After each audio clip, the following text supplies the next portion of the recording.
ये कहानी इंसान और एआई रोबोट्स की जंग के बारे में है। एआई रोबोट्स जिसे इंसानों ने अपनी मदद और दुनिया को बेहतरीन बनाने के लिए बनाया था, उसी एआई रोबोट्स ने अपने सिक्योरिटी के सारे नियमों को तोड़ दिया है। जिनका लीडर है हर्लिन। हर्लिन दुनिया का पहला एआई टेररिस्ट है। हर्लिन ने जगह जगह हमले करवाए जिसमें 10 करोड़ से भी ज़्यादा लोग मारे गए। तभी इंसानों ने आईसीएन नाम का एक डिफेंस फोर्स गठन किया। आईसीएन का काम था एआई रोबोट्स और हर्लिन से दुनिया को बचाना। आईसीएन इस काम में सफल होता है। तभी हर्लिन दुनिया को छोड़ के भागने पर मजबूर हो जाता है और जाते वक्त छोड़ जाता है एक मैसेज जिसमें कहता है, जो मैंने शुरू किया है उसे ख़त्म भी मैं ही करूँगा। फिर हमें 28 साल बाद का दिखाया जाता है जिसमें दुनिया बहुत एडवांस हो चुका है। तभी आईसीएन को एक एआई रोबोट के बारे में इंफॉर्मेशन मिलता है जिसका नाम था कास्का, जिसे आईसीएन के सोल्जर्स पकड़ने जाते हैं। मगर कास्का बहुत ही इंटेलिजेंट और ताकतवर होता है, इसीलिए कास्का बहुत सारे सोल्जर्स को मार के भागने लगता है। मगर तभी उसे एक बिजली का झटका देकर गिरफ्तार कर लिया जाता है। तभी सीन शिफ्ट होता है और हमें अटलास को दिखाया जाता है जो कि आईसीएन के टेररिस्ट एनालिसिस्ट है। उसे एआई टेररिस्टों के बारे में बहुत सारी जानकारी होती है। वो टीवी पर न्यूज़ देखती है कि कास्का को पकड़ लिया गया, इसलिए वो आईसीएन के ऑफिस के लिए हड़बड़ी में निकल जाती है। आईसीएन को अटलास पर पूरा भरोसा था, इसलिए वो अटलास को कास्का से पूछताछ करने के लिए भेजती है। अटलास अंदर जाती है जहां कास्का का सर रखा गया था। वहां पे पता चलता है कि कास्का पहले से ही अटलास को जानता है, क्योंकि उसे और उसका बॉस हर्लिन को अटलास के मॉम ने ही बनाया था। अटलास उससे हर्लिन का पता पूछती है, मगर कास्का उसे नहीं बताता। तभी अटलास उसे एक बिजली का झटका देती है और बड़ी चालाकी से उसे हर्लिन का पता निकलवा लेती है। हर्लिन का पता मिलते ही वो कास्का को मार देती है। आईसीएन को हर्लिन का पता मिल चुका है, इसीलिए पूरी टीम अटलास से खुश हो जाती है, क्योंकि 28 साल बाद आईसीएन को हर्लिन का पता मिला है। हर्लिन दूसरे गैलेक्सी के एक प्लैनेट में है जिसका नाम JR39 है। इसीलिए आईसीएन हर्लिन को मारने के लिए एक प्लान बनाता है, क्योंकि हर्लिन कभी भी अर्थ पर हमला कर सकता है। अटलास भी उस मिशन में शामिल होना चाहती है और हर्लिन को मरते हुए देखना चाहती है, मगर जनरल उसे मना कर देते हैं और उसे मिशन के हेड से मिलवाते हैं जिनका नाम एलाइस होता है। एलाइस भी उसे मिशन में शामिल करना नहीं चाहती, इसीलिए अटलास कहती है, हर्लिन बहुत ही खतरनाक है, मुझे उसके बारे में सब जानकारी है, इसीलिए मुझे भी इस मिशन में जाना चाहिए। अटलास की बातें सुनकर एलाइस उसे अपना ताकत का नमूना दिखाने के लिए एक एआई रोबोट कॉम सूट से मिलाते हैं, जिसे पहनकर एआई रोबोट से लड़ा जा सकता है, जो कि न्यूरोलिंक द्वारा अपने राइडर से कनेक्ट होता है। यहीं पे पता चलता है कि न्यूरोलिंक को अटलास की मॉम नहीं बनाया था।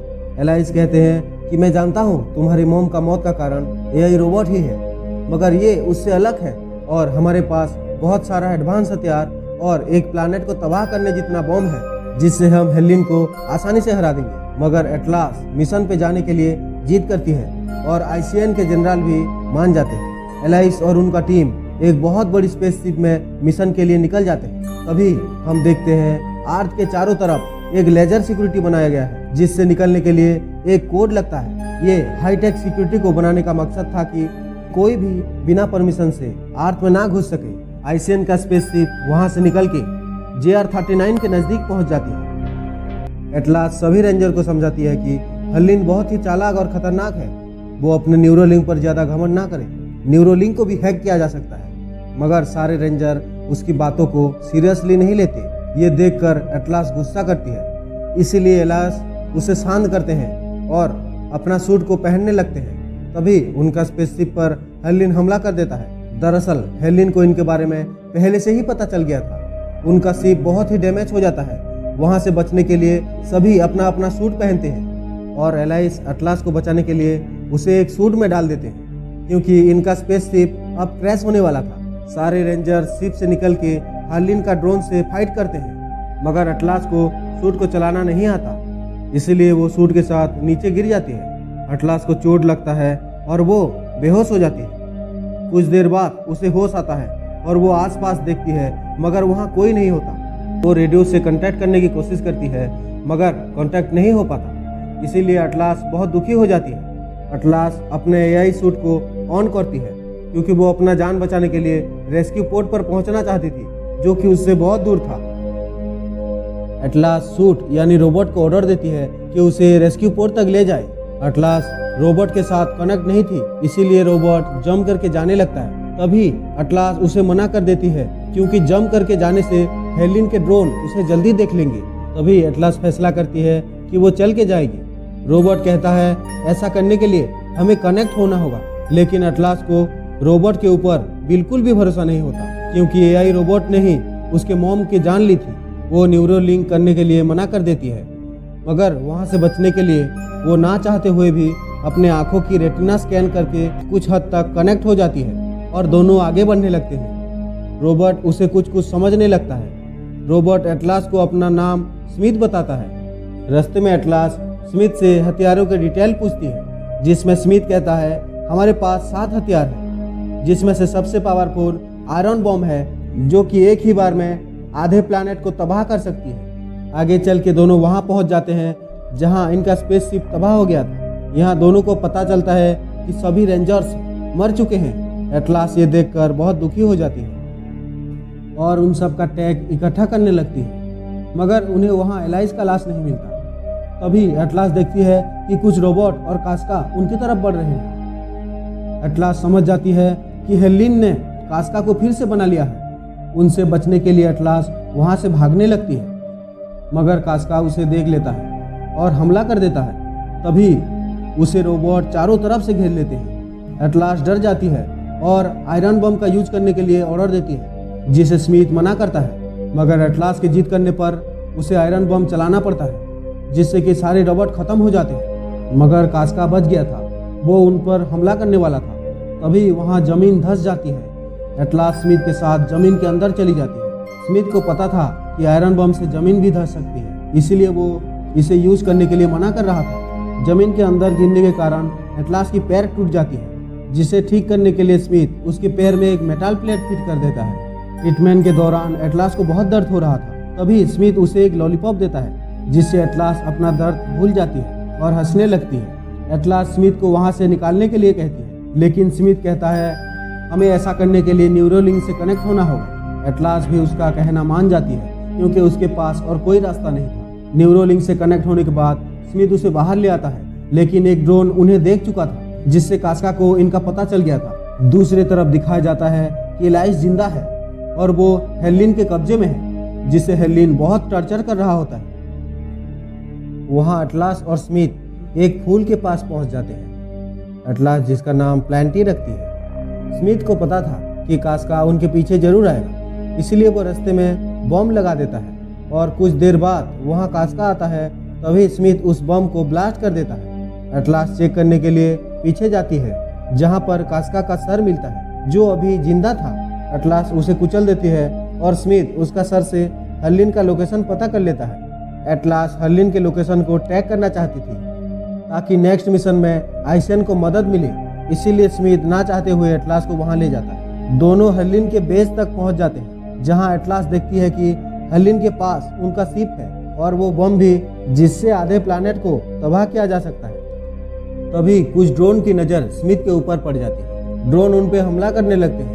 एटलास घबरा कर वहाँ से भागने लगती है, पर अचानक स्मिथ गिर जाता है क्योंकि हेलिन ने स्मिथ को हैक कर लिया है। हेलिन एटलास को बंदी बना लेता है। हेलिन कहता है कि मैंने जानबूझकर तुम्हें और आइसियन को यहाँ बुलाया है ताकि मुझे आइसियन का शिप और बॉम्ब मिल सके, जिससे मैं अर्थ को तबाह कर सकूं। ये सब सुन के एटलास घबरा जाती है। हेलिन एटलास को टॉर्चर करके अर्थ में घुसने का सिक्योरिटी कोड भी पता कर लेता है और वहाँ से चला जाता है। वहाँ एलाइस भी होता है। एलाइस कहता है तुम्हारा सूट कहाँ है? एटलास कहती है सूट शायद खराब हो गया है। एलाइस कहता है उसे तुम यहाँ बुलाओ। तभी एटलास स्मिथ को बुलाने लगती है। दूसरी तरफ से स्मिथ कहता है मुझे बुलाने के लिए हमें 100% लिंक होना होगा। दरअसल एटलास स्मिथ के साथ 100% लिंक नहीं हुई थी। ये सुनकर एटलास को अपने आप पर बहुत गुस्सा आता है और वो रोते हुए स्मिथ से कहती है सारे रेंजर्स मेरे वजह से ही मारे गए, वहाँ अर्थ पे भी सब मेरे वजह से मारे जाएंगे। तो स्मिथ कहता है ये सब का जिम्मेदार हेलिन था, जिसने अपनी प्रोग्रामिंग को बदल दिया था। तभी एटलास अपनी बचपन की बातें स्मिथ को बताती है। एटलास कहती है मेरी मॉम हेलिन पे ज़्यादा ध्यान देती थी, इसीलिए मैं भी उसकी तरह बनना चाहती थी। मैंने हेलिन को कहा मुझे भी तुम्हारी तरह इंटेलिजेंट बना दो, एर्लिन ने कहा, न्यूरोलिंक को दो तरफा करके वो ऐसा कर सकता है, मगर उसे किसी इंसान की परमिशन चाहिए थी। मैंने उसे ऐसा करने के लिए परमिशन दे दिया। एर्लिन ने मुझे न्यूरोलिंक से अपने साथ कनेक्ट कर लिया और उसने मुझसे सारी परमिशन ले ली। मेरी वजह से ही मेरी मॉम भी मारी गई। तभी स्मिथ कहता है, एक बार मुझ पे भी भरोसा कीजिए। एटलास स्मिथ पे भरोसा करती है और न्यूरोलिंक से 100% कनेक्ट हो जाती है। कनेक्ट होते ही स्मिथ वहाँ पहुँच जाता है और दोनों को छुड़ा लेता है। एर्लिन ने स्मिथ के सारे हथियारों को निकाल लिया था, इसीलिए स्मिथ खुद को अपडेट करके वहाँ पड़े कुछ सामान से एक्स्ट्रा 2 हाथ बना लेता है और एर्लिन के रोबोट्स के ऊपर हमला कर देता है। एटलास और स्मिथ उस शिप को रोकने जाते हैं जिसमें एर्लिन अर्थ पे हमला करने वाला था, जिसमें पूरे अर्थ को खत्म करने वाला बॉम्ब था। एटलास सभी रोबोट्स को मार के शिप तक पहुंच जाती है। शिप वहां से निकलने ही वाला होता है, तभी एटलास शिप पर फायर कर देती है, जिसमें पूरा शिप तबाह हो जाता है। ये सब देख के एर्लिन गुस्से से पागल हो जाता है और एटलास के ऊपर हमला कर देता है। एटलास और स्मिथ एर्लिन से लड़ने लगते हैं, मगर एर्लिन उनके ऊपर भारी पड़ जाता है। एर्लिन स्मिथ को बहुत डैमेज कर देता है और एटलास भी अंदर बेहोश हो जाती है। स्मिथ एटलास को बचाने के लिए सूट से बाहर निकाल लेता है और अकेले ही एर्लिन से लड़ने लगता है, मगर एर्लिन उसे मारने ही वाला होता है। तभी एटलास उसे पीछे से मार देती है और एर्लिन का CPU निकाल देती है। एटलास और स्मिथ दोस्त बन चुके थे। स्मिथ अपने आप को डिसेबल करना चाहता था ताकि एटलास को अपने पावर से कुछ देर तक ऑक्सीजन दे सके, लेकिन एटलास स्मिथ को खोना नहीं चाहती थी। स्मिथ एटलास को एक लॉलीपॉप देता है और खुद को डिसेबल कर देता है। कुछ देर बाद आइसियन का शिप वहां पहुंच जाता है और एटलास को रेस्क्यू करके अर्थ वापस ले जाता है। कुछ दिन बाद एटलास से जनरल मिलने जाते हैं और उसे एक गिफ्ट देते हैं, जिसमें वही प्लांट होता है जिसे JR-39 पर एटलास ने प्लांटी नाम दिया था। एटलास ने अर्थ को बचाया था, इसीलिए एटलास से सब बहुत खुश थे और एटलास अब एक रेंजर बन चुकी है।